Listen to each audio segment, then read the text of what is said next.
BBA, BCA, BCom computer కోర్సులో 100% placement లభించే ఏకైక డిగ్రీ కాలేజ్ కూకట్పల్లిలోని I3 డిగ్రీ కాలేజ్ 8367215215.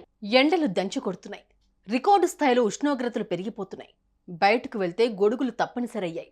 ఇంట్లో ఉంటే ఏసీ, కూలర్, ఫ్రిడ్జ్ ముఖ్యమయ్యాయి. ఫలితంగా కరెంటు బిల్లు కూడా ఉష్ణోగ్రతల మాదిరిగానే రికార్డు స్థాయిలో వస్తోంది. వందల్లో వచ్చే బిల్లు కాస్త వేలు దాటుతుంది. ఏసీలైతే ప్రతి ఇంట్లో ఉండవు, కానీ ఫ్రిడ్జ్ అయితే దాదాపు చాలా ఇళ్లలో ఉంటుంది. మరి ఫ్రిడ్జ్ వల్ల కరెంటు బిల్ తగ్గించుకోవడం ఎలా? వందల్లో వచ్చే బిల్లు వేలకు దాటకుండా చూసుకునేది ఎలా?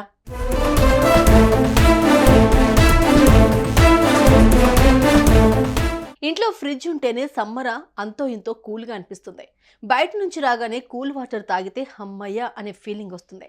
ఫ్రిడ్జ్ అంతా వాటర్ బాటిళ్లతో, జ్యూస్లతో, మామిడి పళ్లతో నింపేస్తాం.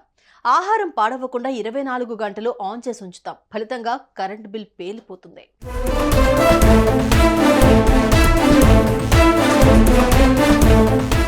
అయితే ఫ్రిడ్జ్ వల్ల కరెంటు బిల్ తగ్గాలి అంటే కొన్ని చిట్టి చిట్కాలు పాటిస్తే సరిపోతుంది. ముందుగా ఇంట్లో ఫ్రిడ్జ్ ఎక్కడ పెడుతున్నారో గమనించండి. ఫ్రిడ్జ్ను ఎప్పుడూ కూడా సూర్యరశ్మి వచ్చే ప్రదేశంలో అస్సలు పెట్టకూడదు. అలాగే oven, microwave, gas stove, electric cooker దగ్గర కూడా ఫ్రిడ్జ్ను పెట్టకూడదు. ఈ ప్రదేశాల్లో ఫ్రిడ్జ్ను పెడితే ఫ్రిడ్జ్ త్వరగా వేడికి కంప్రెషర్ చల్లబరచడానికి ఎక్కువ పవర్ను వినియోగించుకోవాల్సి ఉంటుంది. ఫలితంగా కరెంటు బిల్ షాక్ ఇస్తుంది.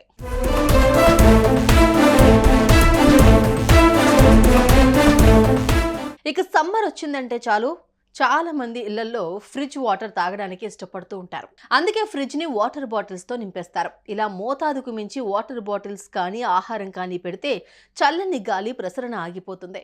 ఫ్రిడ్జ్ చల్లబడడానికి చాలా టైం పడుతుంది. దీనివల్ల ఎక్కువ సమయం, ఎక్కువ పవర్ ఖర్చు అవుతాయి. దీని ప్రభావం కరెంటు బిల్లుపై పడుతుంది.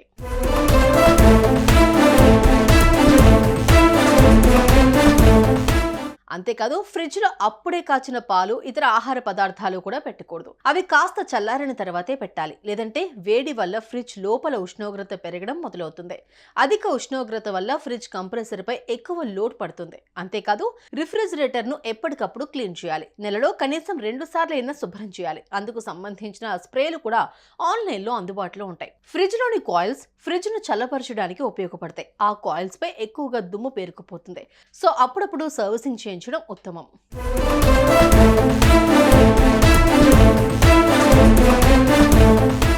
ఇక ఫ్రిడ్జ్ లో కూలింగ్ కూడా సెట్ చేసుకోవచ్చు. మరీ ఎక్కువగా కూలింగ్ ఉంచకపోవడమే బెటర్.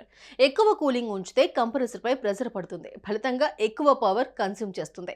సో ఈ చిన్న చిట్కాలు పాటిస్తే కరెంట్ బిల్లును కాస్త అదుపులో పెట్టొచ్చు. సుమన్ టీవీలో మీ పర్సనల్ అండ్ బిజినెస్ ప్రమోషన్స్ కోసం కింది నెంబర్కి కాంటాక్ట్ చేయండి.